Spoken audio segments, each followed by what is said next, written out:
박수 한번 힘내시고.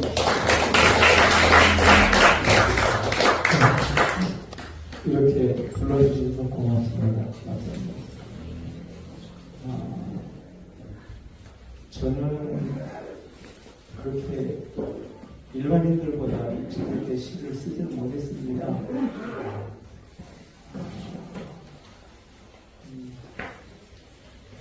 18살 때부터 숫자를 했던 것 같아요. 다른 분들은 18살에 육담 천암선 선생은 회의에서 소년에게를 발표를 하셨고요. 또 조중훈 시인은 18살에 승무를 지으셨거든요. 그런데 저는 그때야 습작을 시작했으니까 한참 늦은 거예요. 오늘 와서 이제 노래를 하시고 낭송을 하시는 그 몇 년 보니까 전부 황혼을 노래하시는 것 같아요. 근데 이제 저는 그렇게 생각을 합니다. 우리가 천수라는 말을 쓰잖아요. 목숨을 얘기할 때 천수는 두 감자입니다. 60을 더한 거죠. 120세입니다. 우리의 달력은 1년 12달입니다. 12달을 우리의 삶에 비유하자면 70대는 아직 7월밖에 안 됐습니다. 80대는 8월이고요.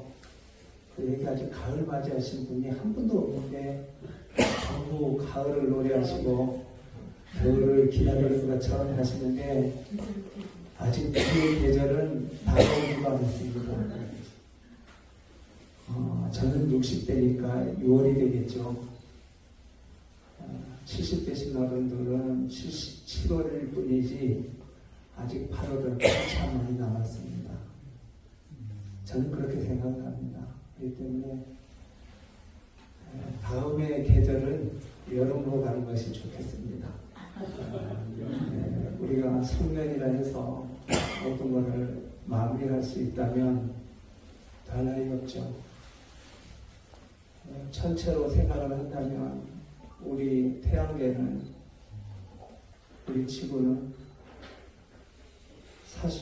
5, 60년 전에 만들어졌다고 그러죠. 그런데 우리 태양계가 우주를 한 바퀴 도는 데는 한 2억 6천만 년이 걸립니다.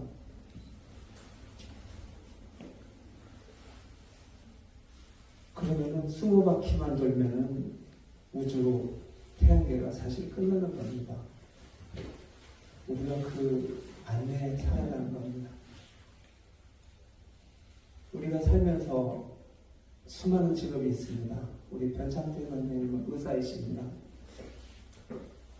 우리는 한문을 쓰는 민족 중에 하나인데요. 스승사자 들어가는 직업이 별로 없습니다. 여기에 의사가 스승사자를 씁니다. 대단한 거죠. 그런데 판사 검사는요, 선비사자는 아닙니다. 일사자입니다. 일을 조사하고 판단하는 것이 판검사입니다. 이 직업을 나열을 해본다면은 결혼하는 게 가장 우선이 판검사라는데 인생 직업으로는 한참 말미에 있습니다. 그러면은 우리 문학에 있어서 어떻게 할까요? 문학은 글월 문자입니다. 이 글월이라는 것은 중세국어입니다. 글월 문자를 쓰죠. 글을 배우는 거죠. 우리가 어떤 글을 배우는가? 문학에서도 여러 장르가 있습니다. 수필 쓰시면은 수필가라고 합니다. 집가자를 씁니다. 소설을 쓰면 소설가입니다.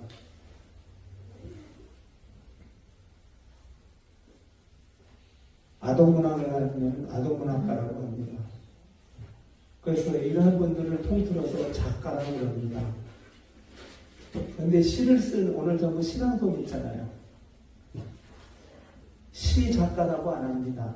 시인이라고 합니다.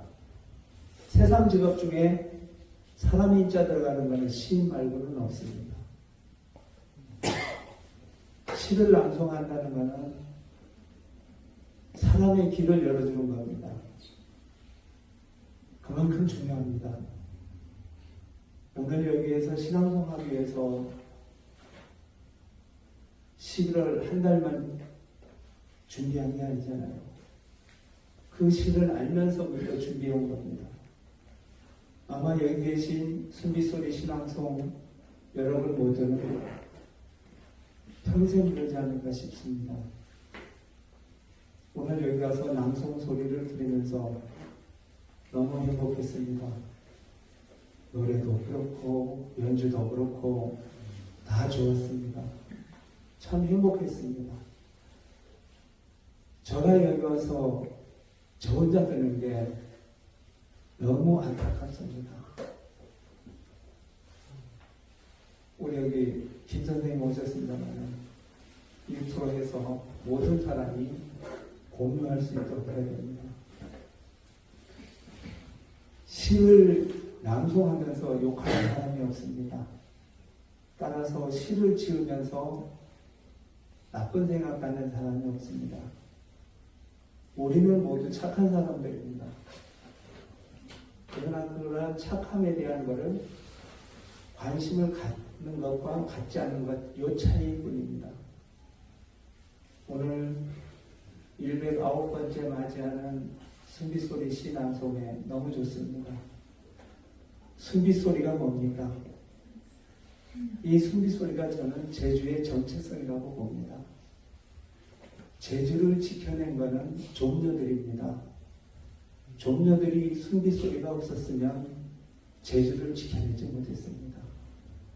제주에서 가장 고구마를 먼저 도입한 분이 종려였고 유채씨를 가장 먼저 갖고 오신 분이 종려였고 개구리 참외를 가장 먼저 갖고 오신 분이 종려였습니다. 이분들이 없었으면 제주 경제가 이렇게 발전될 수가 없었습니다.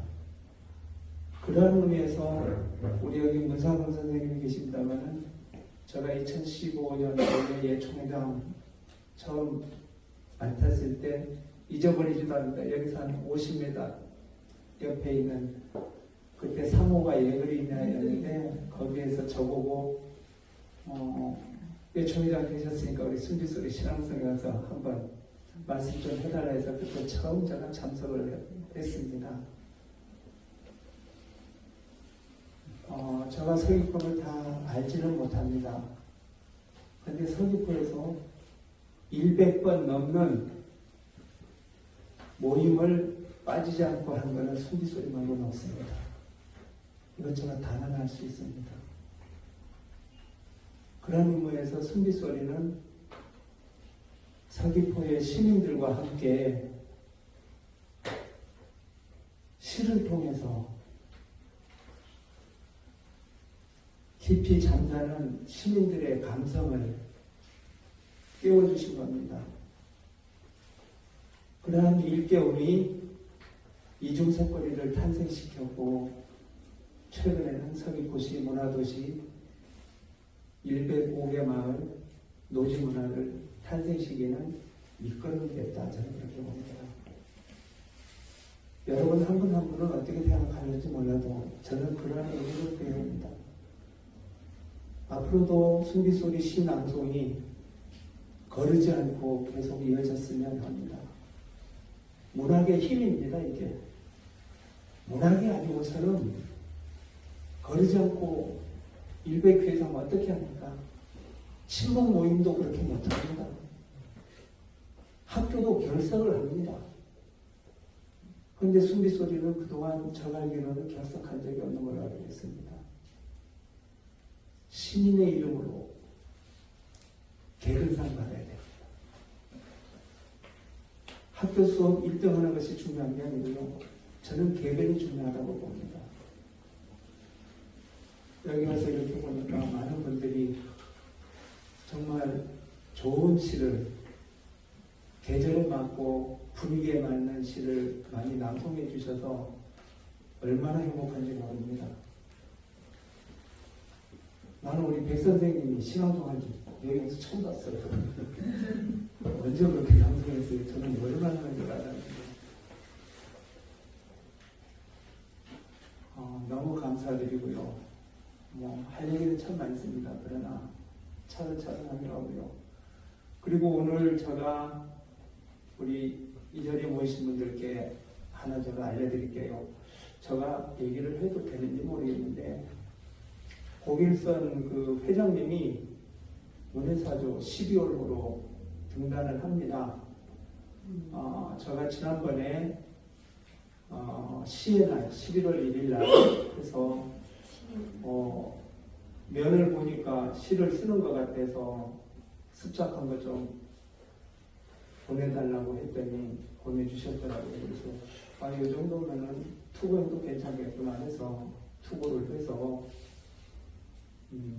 지난 3, 4일 전에 결정이 됐습니다. 그래서 아마 이달 말 되면 책이 나오지 않을까 싶어요.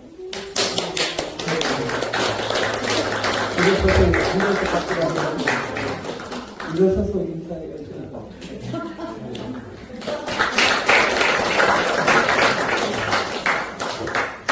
저는 여기 계신 모든 분들이 전부 문학에 대한 소질이 있습니다.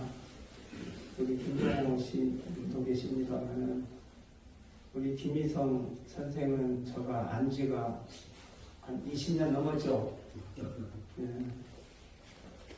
기자 시절부터 제가 알았어요. 기자입니다. 원래 기자 하시다가 이제 문화원에 가셔서 어디서 가시겠지 그렇게 하셨는데 제가 글을 쓰라고 몇 번 했는데 문화원 업무가 참 바쁩니다. 그래서 아직까지 못하고 있는데 여기 계신 모든 분들이 시인이 벼슬은 아닙니다. 감투가 아닙니다. 그렇지만 시를 낭송하면서 시인으로 낭송하는 것도 더 의미가 있다 저는 그렇게 보고요. 우리 서귀포에는 문학인들이 참 많습니다. 그래서 훌륭하신 분들이 참 많기 때문에 우리 바로 앞에 문상훈 선생님도 계시고 문상훈 선생님 등단하신 지 지금 30년 넘었어요. 1992년 신성대로 등단을 했습니다. 그러니까 지금 거의 32년 됐죠. 30년이면 한 세대입니다. 시집도 참 많이 내셨어요. 여덟 번째. 오늘 한원 했죠. 그래서 제가 알기로는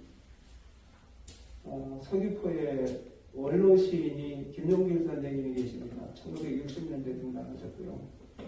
그 다음에 1970년대 등단하신 한기팔 선생님은 얼마 전에 작고하셨습니다. 시인으로는 그 다음에 우리죠. 문상훈 선생님. 그러니까 갑자기 이렇게 돼가지고 정말 황당합니다. 어른들이 계시면 안심할 수 있거든요.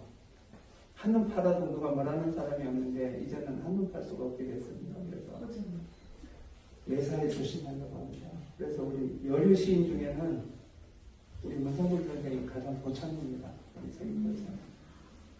그래서 많은 작품들 지도받게 된다면 다 같이 우리 시인으로서 함께 활동할 수 있지 않겠나 싶습니다.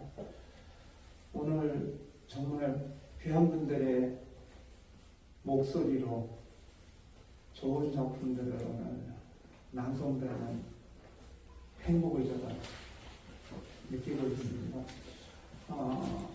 저는 아마 12월 5일부터 14일까지 인도 여행을 갑니다.